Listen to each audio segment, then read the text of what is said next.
What's going on? In this video, we're going to be talking about the indie movie Apps.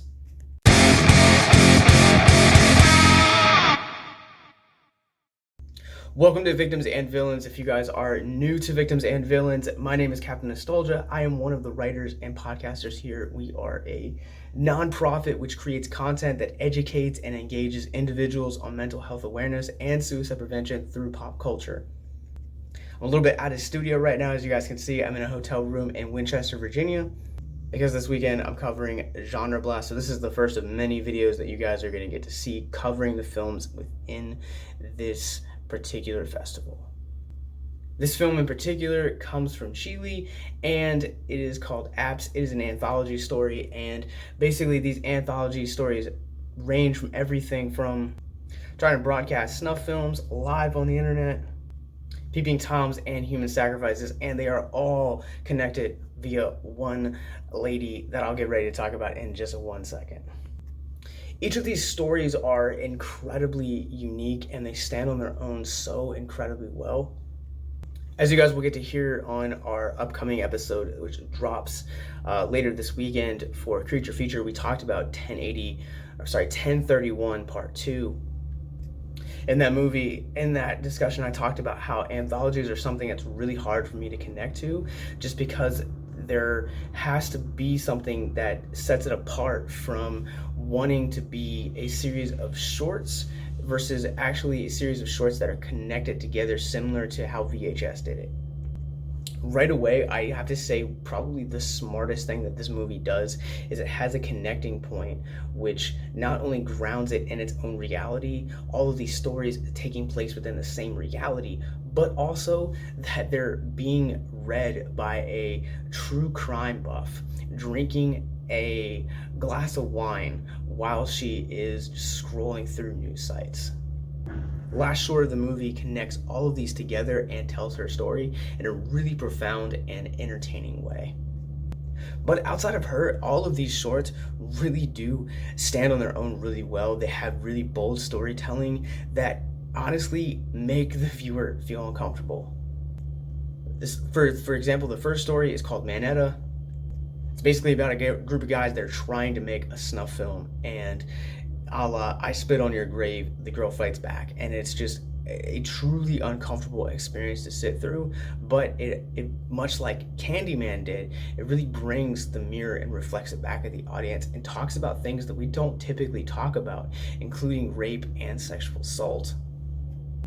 Outside of just the storytelling alone, these films have really strong lighting and use of shadow. By the time you get to the third entry within the film, it's called Eden, and it juxtaposes itself to be a really bright midday film that focuses on human sacrifices. Think about the relationship between Hereditary and Midsummer, and that's kind of how the juxtaposition of Eden feels to the rest of the films. One of the things that I truly love about coming to these film festivals and seeing DIY projects is just how well you can do with small budgets.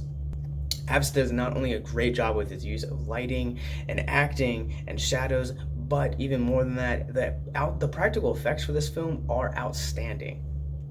And the fact that you're going to connect this all together by setting it in its own reality for one, and two, having it all connected by a female reading the stories after the fact is just brilliant.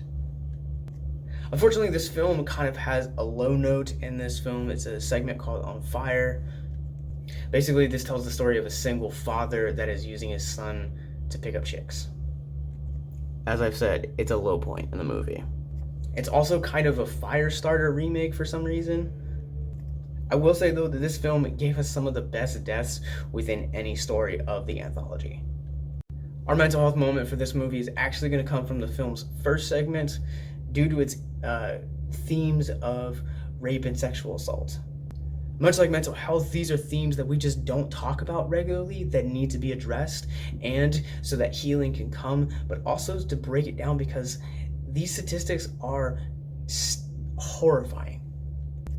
Every 68 seconds, someone in the US gets raped. Every 9 minutes, that victim is a child.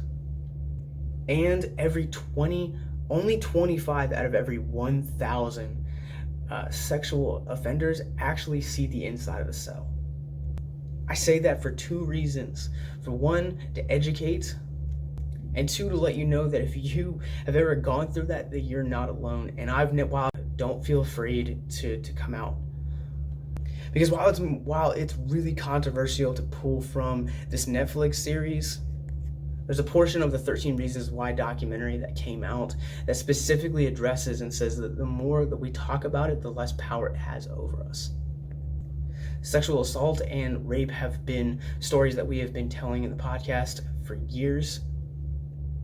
Any way to really bring attention to break the stigma surrounding the topic. So once again, I just want to encourage anyone that's going through that, please check out the links in the descriptions below to check out any of our resources specifically for that, but also mental health resource library as well. So I'm going to go ahead and give Apps a solid 3.5 out of 5. I think this film does a lot of really good things. It's really creative, and it's probably one of the best anthology films I've ever seen. Make sure that you guys hit the subscribe button if you guys are watching this on YouTube, and or the like and follow button wherever else you guys are watching this from, and stay tuned for more coverage of GenreBlast. And have a good day, guys.